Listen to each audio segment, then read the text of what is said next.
better strategic plan ya board si Phinah ngomu. So it's teamwork. So tujja banjulira strategic plan. Biki ebadde bisinga okubonyabonya abantu naddala aba arts? Arts olaba engeri gye tubonyabonamu nti oli akoze kino kiri bwe tetulina regulatory body, tetulina nti eno waggulu oli bw'ayogera aba ayogera, tetulina nti bode bw'esamoninga omuntu ti bwatu okola kino tebaddeewo. So for UNCC erina mandate okukola ebintu ebyo byonna kyobola nti chairperson in his remarks alaze nti ne 1959 act ejja kubeeramuko amended so that blending the current situation. Otherwise, I'm very happy because at least tufunye institution yaffe UNCC we ebaddewo era weeri naye tebadde nti naaga amaanyi ago kubanga tekubadde ba stakeholders ku board kubaddengako simanya oli wa national water oli owawaawa, but at least this time otunulira board you can identify the stakeholders nga bali mu value chain of the sector. The board of trustees bataddeko era abasulairize in okkiriziganya nabo era munakola. We are a team, as the chairman said, this is a marriage, prepared marriage, and we are going to make sure we give birth to children. Yeah, because abantu bonna baliko bali fertile. Yeah. Mutera nnyo okuba nti mufunamu obutakkaanya n'abantu ab'enjawulo mu mirimu egy'enjawulo ne mu sekita y'emu eya industry. Ogenda kuba nga mwekuuma mutya nga mmwe obutakaayana obutabbingana ssente n'obutalwanagana? Between me and you nawe kenyini wa mukyala omufunamu obutategeera ne muddamu ne mukola ki ne mukwatagana. So that is a team. Abantu kasita basukka abadde. But then we mumanya nti tuyina the common objective, the common mission. Why not? This is not a time we should abuse ourselves, do what, embrace divisions. No, it is time to come together because we need to use this specific period of time when the government is giving us the ear and the eyes plus its hand in the pocket. National Theatre eno mugenda gitandikira because kigambibwa nti toilet zo nkyafu zirwaza n'aba. Nga bwe owulidde minisita kyobola nakubuuza watuuse bukyali. Anti kati kugambe siri spokesperson wa board.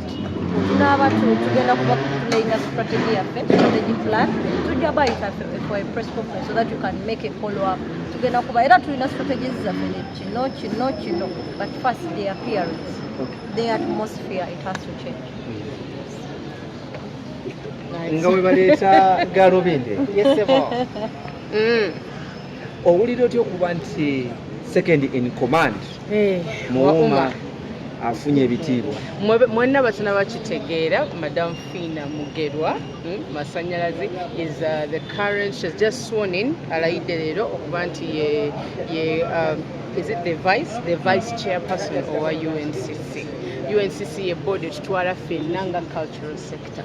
Fenga Uma, we are so proud. Tuli basanyufu nnyo era tulabye olugendo lwe. As a person, I've had time to work over her, under her, but mostly beside her, and I am so proud in team Afunye that position. I think it's well deserved.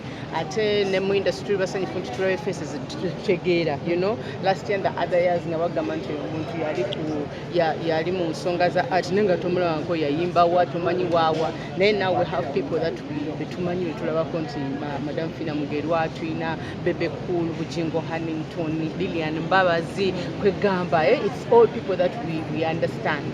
Era ekyo kyo kinsanyusiza nnyo. But today is about the main lady. Fenga Uma tumujaguza tumusanyukidde nnyo. We are celebrating her today for the position that she has got. Tugambe nti nno mu myaka esatu kino ekifo kye mufunye nga mu Abauma kiba kyamudde nnyo. Oh yes, kyamudde.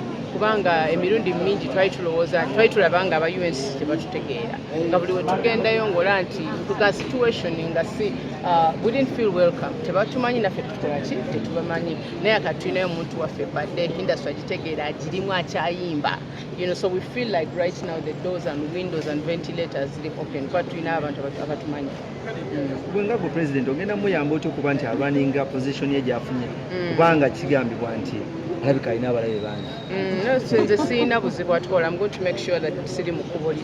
Whatever work that she needs to do as the vice chairperson, emirimu gye balina okukola jja kwagiyitira mu nze nga I'm going to follow the protocol engeri gyejja. All instructions that are being given, we're going to make sure we're not in her way of her work at all.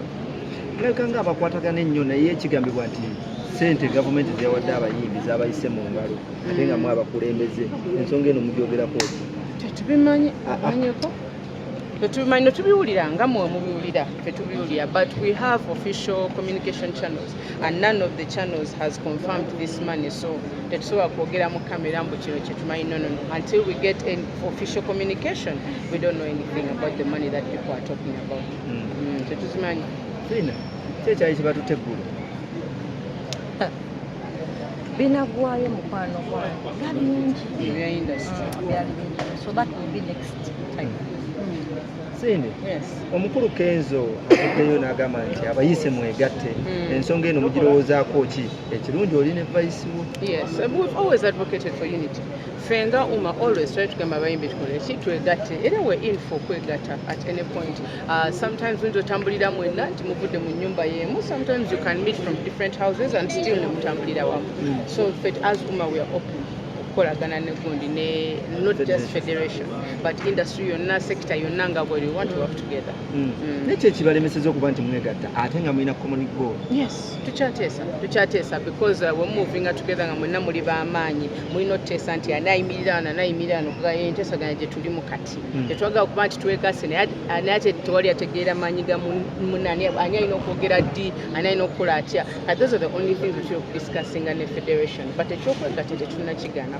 Tugambe nti nno mulwanirira bukulembeze ebifo bukulembeze tosobola kutambula na muntu nga temuli organized naddala mu eno structure gye tulimu so atambula ne Phinah nga tetuli nga our roles are not defined tujja kwekuba oba tujja kwogera ebifo oba tujja kukontana tujja you understand like we will knock each other kuba teri amanyi munne kyalina kola kati organization gye twagala gye tuli otuteesaako. The nitty-gritties. Yes. Nitty-gritties. Kigambibwa nti banaye kimwebuzaabuza naye kigambibwa nti nno ssente zazze era kati bagenda ziteeka mu sako nga mwe abaawuma ssente zino mugenda zifuna mutya era mugenda kubiriza mutya abayimbi bawuma ogenda mu sako bafune nabo ku ssente bozi baleka balimu essentially get nti bawuma association yonna in case of an information by informing the members.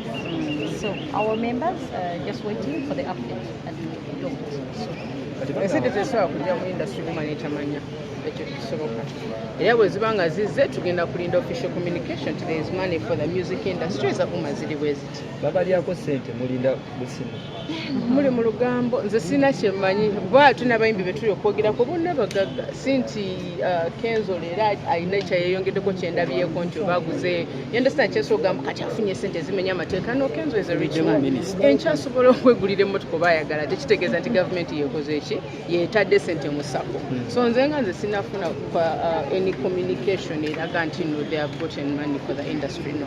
Okusinziira ku bantu b'omwesigamako mu industry eno Jerosani Musale n'abalala abagwa mutulo bwe bati bayika nga abagamba nti federation yeri mu kkubo ettuufu wuma mumuli ku ki si kye batugamba fwe tubatuukirira Madam Phinah yabaddeyo ne team of other associations recently fwe tebakitulaze nti tebatwesiga bakikulazeeko.